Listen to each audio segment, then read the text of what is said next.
point, his pure white teeth almost glowing through the pitch-black surroundings. A storm? Why do I need to be ready for that? It is not the storm, but what awaits within you should fear. Are you ready for that? Are you prepared to stay? I don't understand. Why can't you just tell me what... I felt my words catch in my throat. I was unable to convince them to even reach my mouth, let alone escape out into the world. Though I had been unable to see anything at first when the sky lit up with such vibrant flashes of lightning, I could make out the silhouette of the man. He just stood in place, holding a black umbrella above his head, still shielding his appearance from me. When the scarlet rain began to cast down upon us, I no longer attempted to focus on the stranger, only on the heavy blood-like drops as they quickly formed pools around our feet. A decision must be made. Once you choose, your fate is sealed. When my eyes blinked open, I was sitting straight up in my bed, momentarily confused and somewhat dazed. The dream felt more real and at the same time more surreal than any I had ever experienced. I could still hear that deeply haunting voice reverberating against my eardrums, as though he stood in the corner of my bedroom still holding his umbrella. I chalked it up to nothing more than good old-fashioned nerves, with this being my first day of a new job. I'd done some security work here and there over the past few years, so I assumed my new responsibilities as a bona fide park ranger wouldn't be much different. I'd been through orientation and the like over the previous days, even though I would only be a glorified temp until I could prove one way or another that I could handle the full-time responsibilities. After the meet and greet with the others who worked the morning shift, Slade, the guy they referred to as the Chief or simply Cap, called me back into his office. He was an older guy, maybe around 50 or so, but he was a good bit taller than me and quite stocky. He looked like someone you don't want to be disrespectful or rude to. I most definitely didn't want to get on his bad side anyway. We talked back and forth for a while, just shooting the shit and getting to know each other a bit. He asked if I saw this as something I could see myself making a lifelong career out of, but I couldn't give him a straight answer on that. It was my first day after all. He seemed understanding to my stuttered reply when I tried to come up with something to say to his question at least. Once the small talk was out of the way, he got up from his seat, shook my hand, and led me towards the door to his office. He reached out for the latch before hesitating, glancing over to me and placing his hand on my shoulder. Once you see them, they see you too, he told me, staring into my eyes with such intensity I felt my spine stiffen. Huh? There are a lot of strange things out there, but nothing else like them. You best be sure you want to stick around before the rain comes. I'm sorry, sir. I don't know what you're... Get a feel for the job, get the routines down, and get to know the rest of the guys. We're a family around here. More so than that. I just continued to stare back at him, feeling more puzzled by the second. To be honest, I thought he was just messing with me, hazing the new guy and all. Still, he was getting up in years, so I thought he may well have been a bit... well, I was sure he meant well anyway. There's a storm a-comin', son. Best be sure before it gets here, he said, finally pulling the door open. His words instantly flashed me back to the bizarre dream from the night before, but I was certain it was nothing more than a coincidence. There had been something of a drought of late. I couldn't even remember the last time it rained, so it had to come sooner or later. I just chalked the shared sentiment between my new boss and the stranger in my dream as nothing more than my subconscious longing for the rain to come and cool off the world some. He handed me a set of keys, warning me to never be without them. The keychain that dangled from the 8 or so keys of various shapes and sizes was the same unusual symbol that was mounted to the outside wall of the ranger station. I didn't pay much attention at the time, as I assumed it simply represented whatever company may own or operate things around these parts. but I would learn to damn sure do what he advised and keep them on me at all times. As that first week progressed, I grew to very much enjoy the job, as well as the company of my fellow employees. Since I had technically signed on for seasonal work, there was potential for it becoming a full-time thing, so I tried to learn everything I could to give myself a better shot. I worked at staggered shifts those first few weeks, working with just about all the other Rangers to get all the different perspectives. They were a friendly group, but Rick, the graveyard shift guy, was a bit twitchy and nervous for someone hovering right about 30 years old. He was a slender, shaggy-haired guy, but he looked like he had some muscle on him. There were scars up and down the length of both of his forearms, but I assumed that may have been from his time overseas, and likely a factor for his troubled mind. "You hear some crazy shit out here when the sun goes down," he said more than once over the days we worked together. "What kind of crazy shit?" I asked, honestly quite curious as to what would qualify as such given all the wildlife around. "Hard to say, really. Just, I don't know, unnatural, I suppose." "But, I mean, like, how so? Weird animal noises? Squealing tires of cars and such? Maybe people messing around? What?" I guess a bit of everything in a way, you know?" Nope, don't know," I replied with a laugh. "You'll understand when you see 'em," he said, attempting to laugh with me. "Kinda open your eyes some, though. Best if you don't, see 'em." "Who are they?" I asked, making air quotes with my fingers. Cap said something about them on my first day, but can't say what they are on account of the fact I don't really know. Can't even see 'em, all the time, just when it rains, I guess. I know they're there, though. Can feel them looking back at me. Just..." He sort of drifted off while he spoke, just gazing out the window. Whether he was looking at them out there in the dark, I didn't know. In all honesty, I didn't buy it at all. That something out there was only visible in the rain, but Rick looked troubled. Craig, one of the early shift boys, told me that Rick had some lingering PTSD from his time in Afghanistan, and he wasn't all there anymore. For the most part, he seemed like a good dude, but he had seen some shit. His eyes revealed that much. Were it not for Captain Slade having dropped the warning about the elusive them when I started, I wouldn't pay Rick's words any mind. But it had most certainly piqued my curiosity. "Are they dangerous?" I asked after the room fell silent for a while. Not sure, honestly, but some of the other things are. All kind of things out there. Gets more clear when you see 'em, though." The more he spoke in his almost frustrating riddles, the more uneasy I felt. Not from the elusive them, but from Rick's seemingly troubled mind. Fortunately, the shift had almost reached its end by this point. I had grown more awkward and somewhat uncomfortable the longer we shared each other's company. So when the clock chimed to signify the morning crew should be arriving any minute, I almost jumped to my feet to ready my escape. Before I signed on for seasonal work, I hadn't realized what sort of schedule I may be working. I'd been to various campsites and parks before and witnessed a few ranger stations closing up shop for the night around 7 or 8.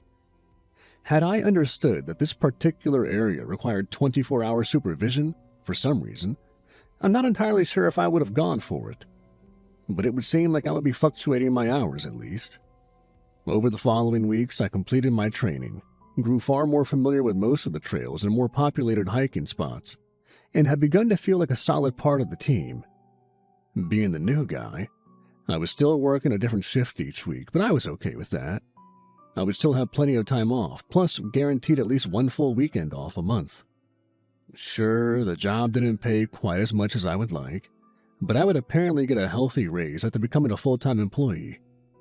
Cap assured me it was entirely in my own hands, whether or not I wanted to become a permanent member, though I wasn't exactly sure what he meant by that. If I chose to just stick with part-time, my time with the Rangers would come to an end by around September, so I had a lot to think about. I'd worked the job for about 2 months by the time I had yet another uncomfortable conversation, but I had already grown quite accustomed to such things. When the chief called me into his office, the expression he wore made me think he was about to fire my ass for a moment. It looked almost like he was intending to give me a piece of his mind, rather than asking if I'd come to a decision yet. That's how it felt to me at the time, anyway. So, how committed to this job are you? He asked, staring me down as though it was some sort of interrogation. I care about the job a lot, if that's what you're asking. Not to, butter my own popcorn too much, but I feel as though I've proved I can handle everything you guys have handed me so far. Yeah. The team has got nothing but good things to say about you, and you seem quite outgoing with the public and such. But that's not entirely what I'm asking. I'm sorry, sir, but I'm not sure what you're getting at. You understand why we close off the trails and damn near seal off the whole mountain when there's storms brewing? Well, yeah. It's too dangerous out there when it's wet, right? Yes, but also... Them, right? I said with a sigh. I know. Supposedly you can only see them when... Ain't no supposedly about it, son. I know you got your doubts, and I don't blame you none. But if you do intend on making this a full-time thing, you're gonna learn. You need to be sure. I don't know what to tell you, sir. With all due respect, and please understand that I do have the utmost respect for you, but all this them stuff? I don't know, it sounds like some crazy superstition or something. He just looked up at me from his chair, drumming his fingers across the wood of his desk. Judging by the especially faded and worn section his fingertips bounced against at the time, it would appear he had been performing this very ritual for years. You've certainly proven yourself, son. I can't deny that. Every task we've given you, you've performed admirably. But there's still so much more to our responsibilities than what you've seen so far. Oh, I don't doubt that, I said with a laugh. I'd be one arrogant son of a bitch if I thought I had everything down in just a couple of months. That's the thing, though. You ain't even seen a hint of what we're really here for. Not yet, anyway. Again, we shared the silence as we gazed at one another. He had such intensity in his eyes, but I still couldn't fathom where he was going with any of this. Yes, I had no doubt there would be far more trying times ahead of me, should I decide to stick around. But how bad could it be? I'd already had to lend a hand in breaking up a bit of a scuffle between a few campers who knocked back a few too many. Some of the guys and I even had to deal with a drug deal that was taking place behind the trees, but I handled that okay. Those fellas tried to get physical with us, and I held my own even if I did take a few hits. Still, should things get more out of hand than anything I'd seen over those first few weeks, I was certain I could deal with it.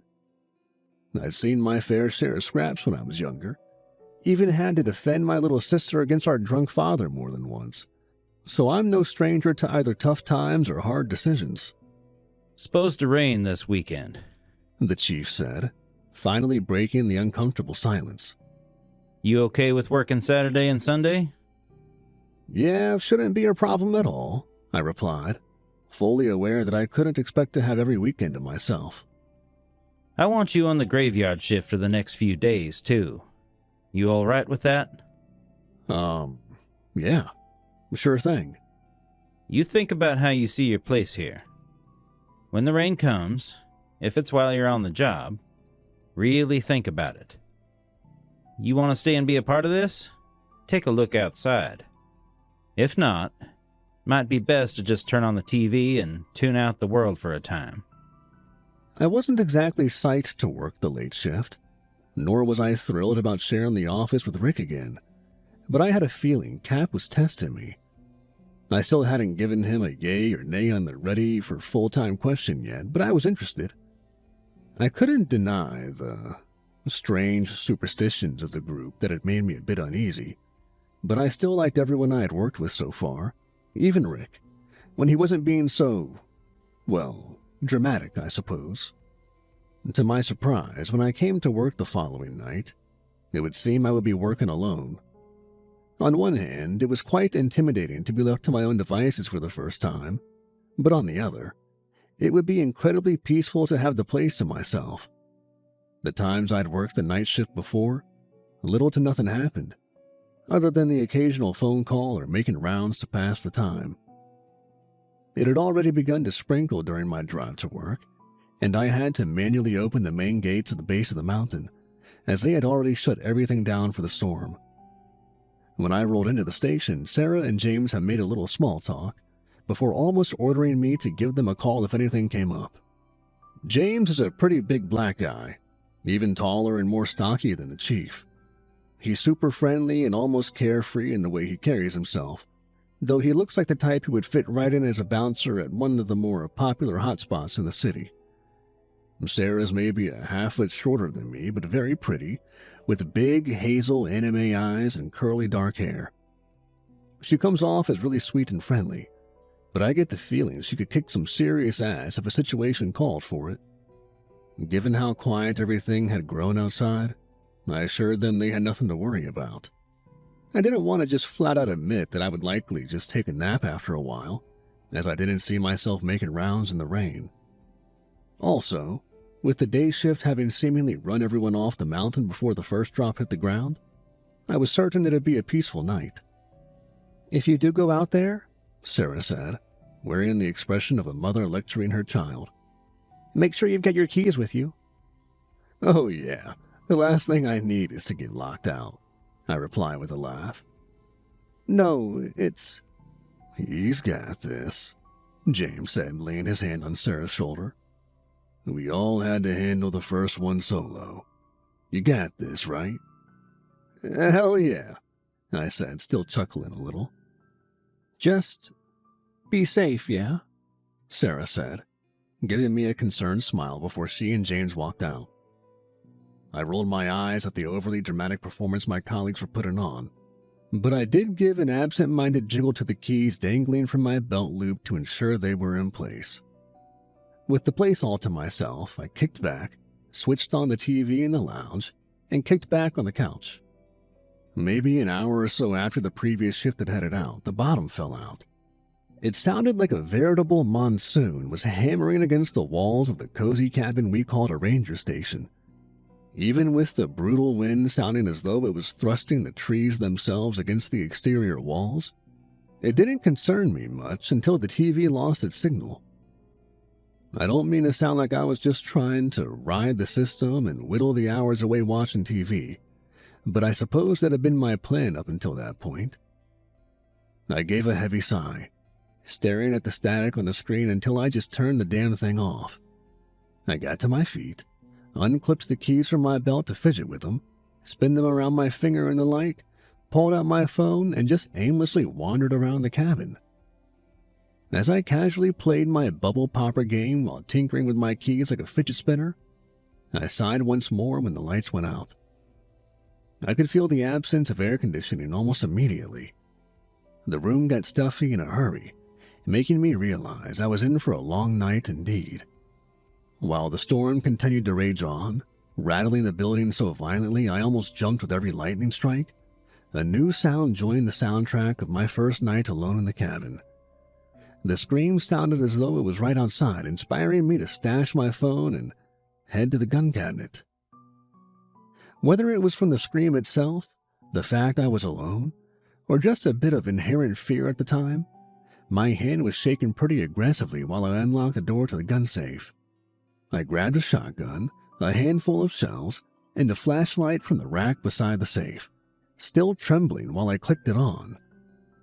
I exhaled a shaky breath as I softly walked to the window, planning to see if I could make out where the scream had come from before marching out into the storm. As I moved to pull open the blinds, the warnings of the chief leaped to the forefront of my mind, reminding me that this very act could be the deciding factor in my future with the Rangers.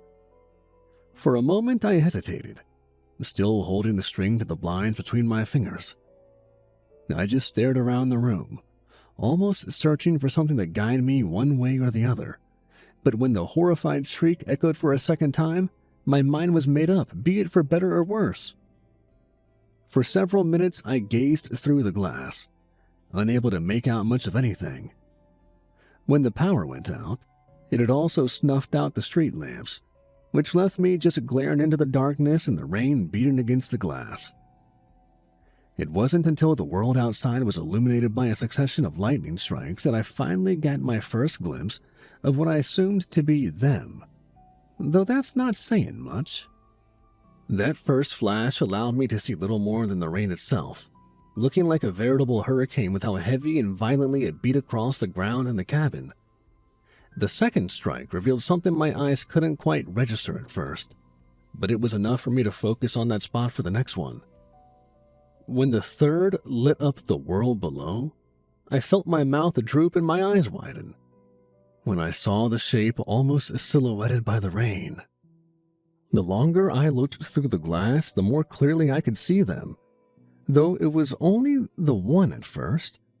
It didn't look like anything, only the shape of a large man, accentuated by the water splashing against its body. After a few minutes, I could see more of them, almost too many to count, just surrounding the building. They didn't move, but be it the inherent dread I was feeling or my denial faltering, I swear I could feel them looking back at me. When the shrill scream blended into a frenzied cry for help, I had no more time for staring contests. Whatever those things were, I had to believe they had no ill intent besides just glaring back at me. The yelling now sounded as though it was farther back into the trees, so I was certain they were not exactly running from these invisible things that just stood in place. I ran out into the stormy night, wielding my flashlight in one hand and my shotgun in the other. I had shoved the extra ammunition into the pocket of my raincoat, but I hoped to God I wouldn't have to use them.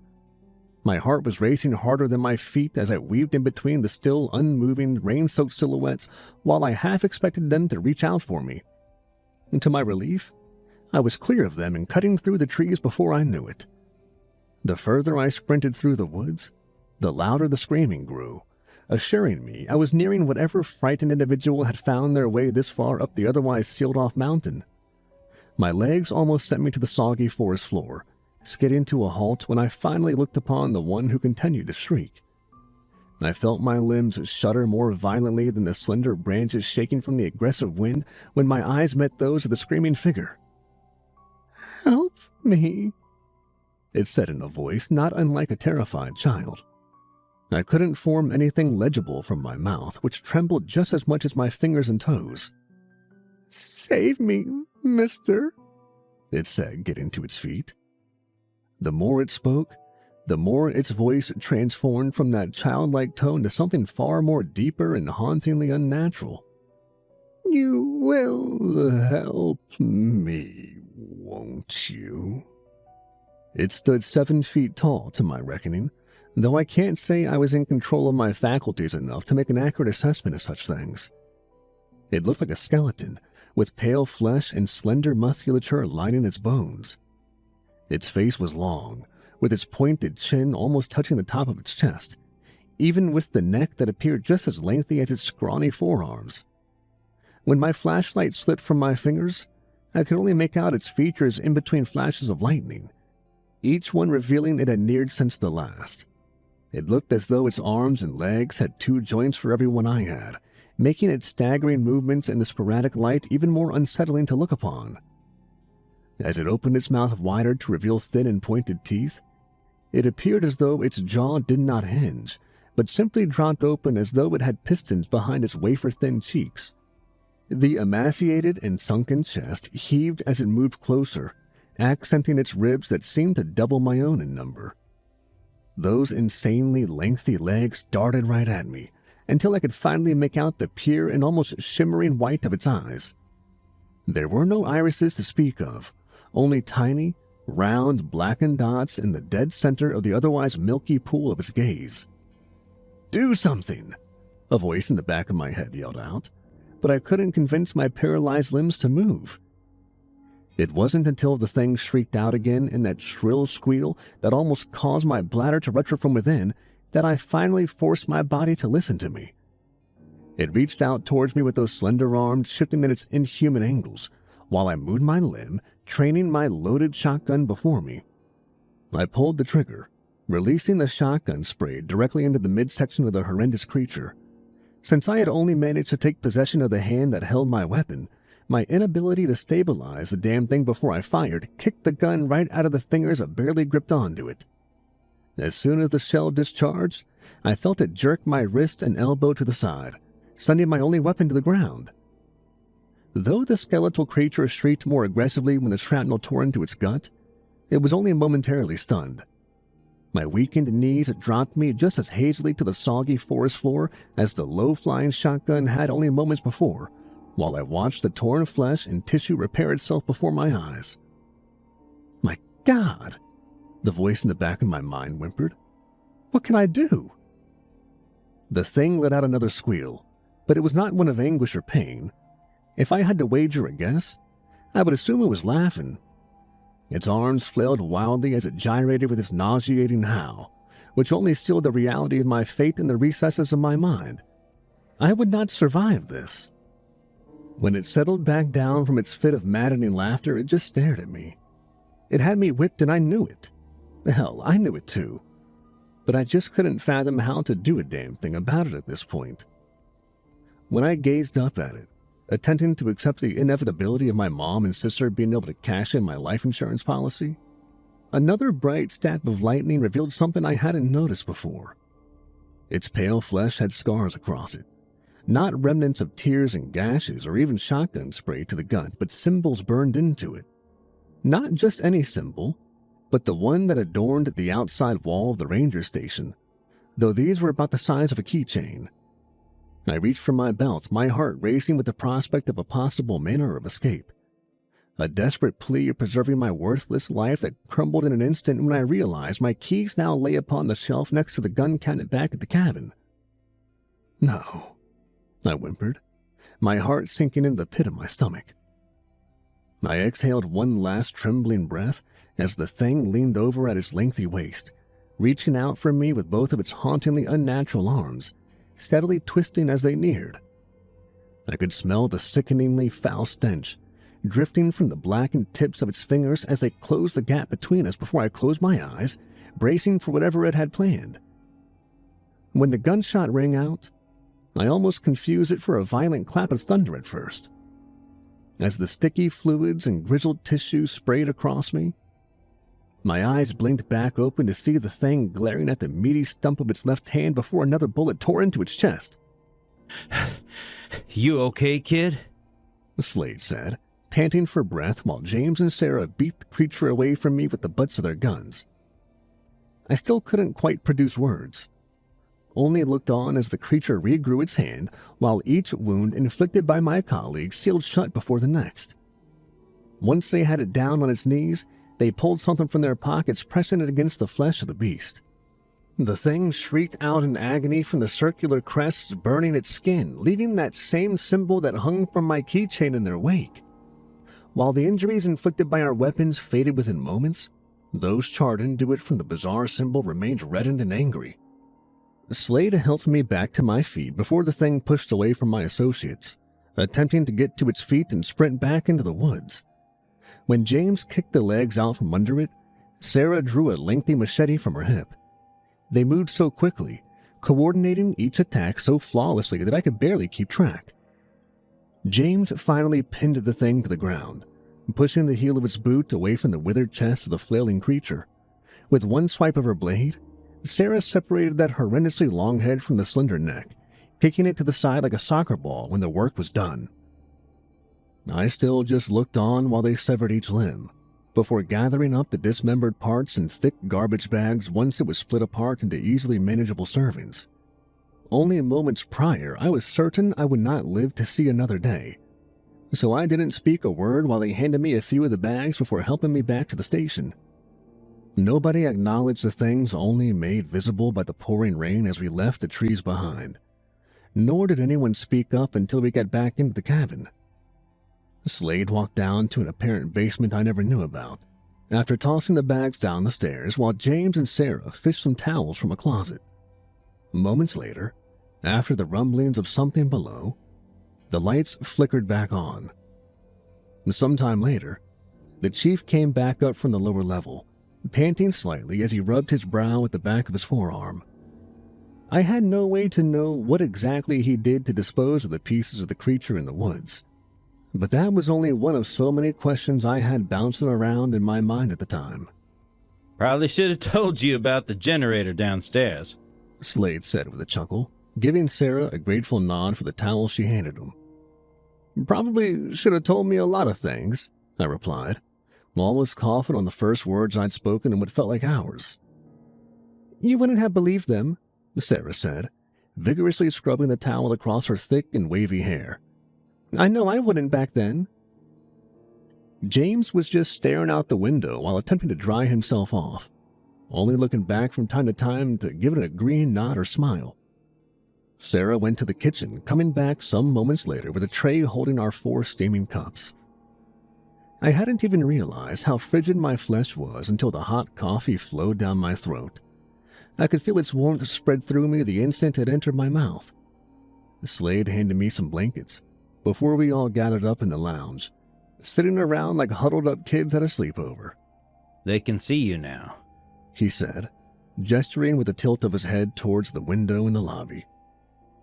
The invisible guys? I asked, almost laughing at the absurdity of it all. The Watchers, we call them, on account of that's all they do. They don't mess with us, and we don't mess with them. But when they're out, well, so are the others. He cut his eyes between each of us while he spoke, though I still had no doubt the rest of the room's occupants had been through this speech before. Still, he didn't come off as our boss at the time. The way he talked felt more like a close relative or a dear friend telling a tale. You see, son, this mountain is home to what could be called a weak spot, a flimsy doorway between this world and another. For some reason, things can't get through one way or another on any normal day, but when it storms, well, that's a different story. Can't say why, as I'm sure it's way above my understanding, but something about the rain opens that door up further. That's where we come in. So, what are we, like? I don't know. The Guardians of the Storm or something? I asked, still fighting back a chuckle at how silly the concept sounded. Hell yeah, James said with a smile, cutting his eyes at Sarah. I like that. We should put that shit on a t-shirt. We all laughed at his enthusiastic reaction to an otherwise insane conversation. If nothing else, that moment of levity allowed the tension in my back to release for the first time in God knows how long. Once the laughter settled down, the room fell silent. We all sort of stared into our cups or around the room, but I knew there was more to be discussed, given the nature of what our jobs entail. We've all been through something like this, Sarah said, giving me a somehow compassionate smile. But we were nearby the whole time. Yeah, we wouldn't leave you alone on your first storm. It's just, I guess, part of it, you know? James said, sounding equally as understanding as Sarah. You gotta feel alone with it to appreciate what it is we're protecting people from out here. I don't know, man, I replied, giving him a smirk. I think I still would have been freaked out if I had a whole damn army with me. While we talked back and forth, another question occurred to me. So, if the door, I don't know, swings open when it rains, I mean, are those things still out there? Rest of the team is out there right now. We'll be until the storm calms. Should we be out there too? Believe it or not, this isn't a bad one. Besides, everyone else is out by the gateway. Yeah, every now and then a stray gets by, but we keep the main group at the door, and the rest of us stay back to catch any that get through. You'll get the feel for everything soon enough, Slade said, giving me a more compassionate look than I thought him to be capable of. One thing you need to prepare for, though. It's all hands on deck when it storms. As the night progressed, They explained more about the doorway and how it's up to us to fight back against anything that comes through. I couldn't quite understand how something like this couldn't be left in the hands of some government-run military force, but Slade just said it's best if those in charge didn't know about the rips in the world like these. Yeah, I couldn't deny that it was scary to think of what the all-powerful people of the world could do with something like this. But could a handful of half-assed trained rangers do enough to keep this concealed? As it turned out, I was about the only one who was half-assed trained at the time, something that would be remedied very soon. Before the storm finally calmed down, Slade asked me once and for all if I was ready to be a full-time member of the team. I was scared. I can't lie about that fact. But how often does some average asshole get the chance to make a difference in the world? I told him I was in before the words even left his mouth. Something that inspired the rest of the room's occupants to act like it was my damn birthday or something. Slade looked downright proud as he clapped me on the shoulder while shaking my hand so enthusiastically that I thought it might just pop right off. He laughed pretty hard when I said that very thing, and it was only then that I realized I had never seen him smile before this night. When the morning crew arrived, they all took turns shaking my hand and truly welcoming me on board. After the chef gave them the news, they would likely take turns sleeping off the busy night. But that was just another part of the routine I had to look forward to. When I finally got back home just a little while later, I passed out as soon as my head hit the pillow.